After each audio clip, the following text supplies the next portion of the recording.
দেখি আজকে কি মাছ এনেছিস? জ্যান্ত রুই আছে, ও মাছটা তো সেই। চিংড়ি আছে, পাবদা আছে। চিংড়িটা পাবদা আছে, কেমন? চিংড়ি এইটুকু আছে তো আমার বান্ধবী কি নেবে?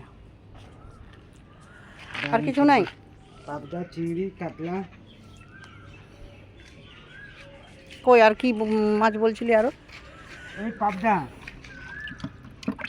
আর বললি ভেটকি মাছ নাকি? ভেটকি একজনাই নিয়ে নিল। নেবেই তো, যারা বড় লোক তারা নেবে। তো দারুণ। কাতলাও আছে। চলো দেখি কি মাছ নেব। একদম একদম ঠিক ওজন।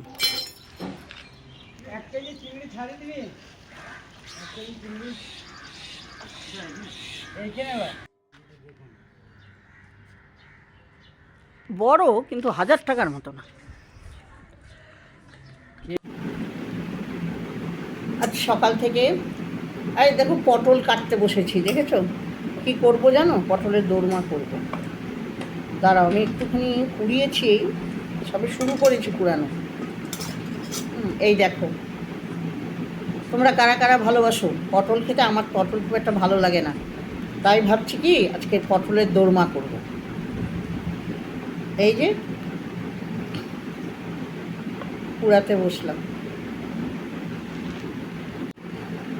এই দেখো বন্ধুরা, পটলের দোরমা করব, তাই পটল কুড়াতে বসেছি। তোমরা কারা কারা ভালোবাসো পটলের দোরমা? আমার পটল খুব একটা ভালো লাগে না, এই পটলের দোরমা টোরমা করলে বা ভাজা করলে ভালো লাগে। এখন ভালো লাগছে না এই পটল খেতে, তাই ভাবলাম যে একটু করি দোরমা। ঘরে কিছুই নাই, তাও ওই যা আছে নারকেল দিয়ে করবো। চলো তোমাদের দেখাবো কী করছি।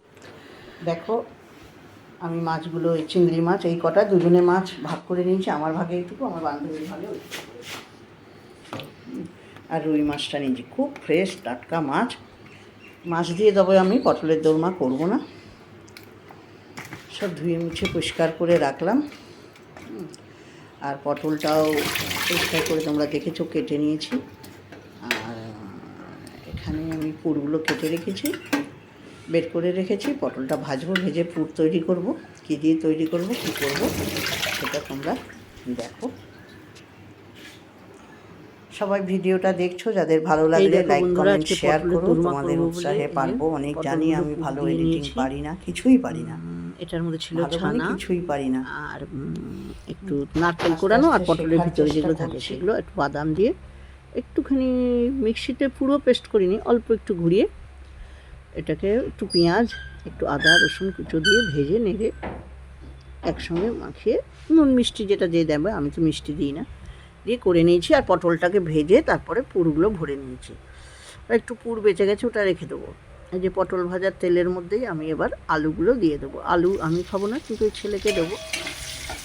আলুগুলো হালকা করে একটু ভেজে নেব, বেশি ভাজবো না, অল্প একটু ভাজবো। কোনো কিছুই আমি একটু বেশি তেল মশলা দিই না। তো ঘরে যা আছে, চিংড়ি মাছ ছিল কিন্তু সেসব দিয়ে আমি করবো না, তাই আমি এইভাবেই করছি। দেখো পাশে একটু সরিয়ে দিয়ে, আলুগুলো সরিয়ে দিয়ে এর মধ্যে একটু পেঁয়াজ দিয়ে দিয়েছি, ঘুরিয়ে তো পেঁয়াজটাকে ভাজা করে নিয়েছি। আর একটু লবণ দিয়েছি, তাহলে কি একটু নরম হয়। আর কড়াই তেলের মধ্যে একটুখানি হলুদও দিয়েছিলাম। তো সেই জন্যই দেখো হচ্ছে, এবার ভাজাটা হোক। হতে হতেই আমি এর মধ্যে টমেটো কুচি দিয়ে দেবো। এই যে টমেটো কুচি দিয়ে দিয়েছি, দিয়ে ভালো করে কষানো হচ্ছে। এবার একটুখানি পেঁয়াজ বাটা ছিল, একটু পেঁয়াজ বাটা, একটু রসুন বাটা, আর আদা তো আমি গুঁড়ো দিই, তাই ছিল অল্প ছিল, ওই অল্প দিয়েই করবো। বাটিতে ধুতে জল দিয়ে দিলাম, নিয়ে এবার ভালো করে কষানো হয়। হ্যাঁ, এরপর আস্তে আস্তে এই যে আদা গুঁড়ো দিয়ে দিলাম। চলো সব দিয়ে দিই। আদা গুঁড়ো আমি তো করেই রেখেছি, সেটা তোমাদের অনেকবার দেখিয়েছি, যারা আমার জানো না পুরোনো ভিডিওতে দেখে নেবে। আদা দিলাম। এবার একে একে এই যে জিরে গুঁড়ো, সেটাও আমার ঘরে করা। আর লঙ্কা গুঁড়োটা অবশ্য আমি করি, কিন্তু এটা লঙ্কা গুঁড়োটা আমার কেনা। একটু লঙ্কা গুঁড়ো দেবো, আর হলুদ, সেটাও তো কেনা। তো এইগুলো করছি, দিয়ে এবার একটু ভালো করে এটাকে কষাতে হবে আস্তে আস্তে করে, একটু সময় লাগবে। দিয়ে টমেটোটা দিয়ে তো বেশ একটু ভালোও লাগে। আর এই যে এটা হচ্ছে কাশ্মীরি লঙ্কা, এমনি লঙ্কা না। আর ওই বাটার সঙ্গে, পেঁয়াজ বাটার সঙ্গে কাঁচা লঙ্কা বাটা ছিল। তো একটু রঙটার জন্য আমি এই কাশ্মীরি লঙ্কাগুলো দিয়েছি, দিয়ে ভালো করে নাড়িয়ে নিই। এটা একটু কষানো হবে, তেল ছেড়ে বেরোবে যখন। এটা আমি না মাঝে মাঝে একটু একটু করে জল দিয়ে এটাকে কষাই, অত দেখানো হয়নি। আমি এইভাবে কষাই। দেখো আমার কষানো হয়ে যাচ্ছে, কি সুন্দর সেন্ট বেরিয়েছে, তোমাদের কি বলবো, যারা সামনে আছি আমি বুঝতে পারছি। তোমরা কি পাচ্ছ সেন্ট? তোমরাও করো, দেখো তোমাদেরও এরকমভাবে করলেই সেন্ট করবে। অবশ্য জানি তোমরা করো, তোর মা সবাই কম বেশি করে, চিংড়ি মাছ দেয়, এমনি মাছ দেয়, সব কিছু দিয়ে আমি করি। আমি আজকে এরকম করলাম। ওই বড় বড় চিংড়িগুলো দিতে মারা লাগছে, ছোটো চিংড়ি হলে দিই। এবার ওই মিক্সিতে বেটেছিলাম নারকেল গুঁড়ো টুড়ো, ওইটা দিয়ে করে জলটা মিশিয়ে এবার দিয়ে পরিমাণ মতো জল দিয়ে এবার একটু ফুটুক, যাতে আলুটাও একটু সিদ্ধ হোক। কিন্তু রান্না যখন নামিয়েছিলাম ঝোল নামিয়েছিল, এগুলো তো আবার জল টেনে নেয়। দেখো আমার হয়ে গেছে ফোটানো। এবার গুলো দিয়ে দিচ্ছি ওর মধ্যে, আর একটু ফুটুক। এবার যে যা দিতে পারো, ঘি, গরম মশলা, কিন্তু আমি ঘি দিইনি আমার কাছে থাকা সত্ত্বেও।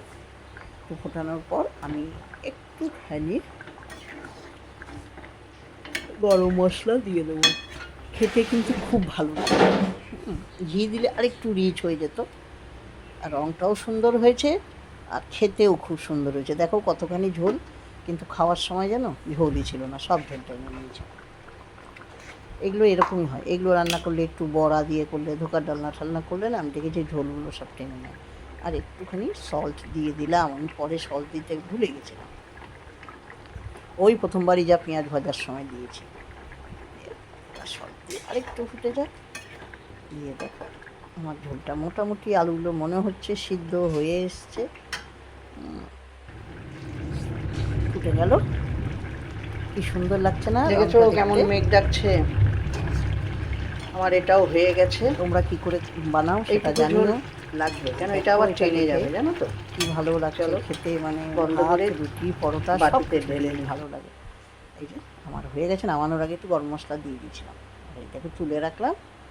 আর ওটা আমার ছেলেকে রুটি দিয়ে দেবো, আর এটা আমি একটু রাত্রে খাবো, আর একটু রেখে দেবো কালকের জন্য। ব্যাস আমার এটা হয়ে গেছে। কেমন লাগলো বলো, ভালো লাগলে লাইক কমেন্ট শেয়ার করো। বাই।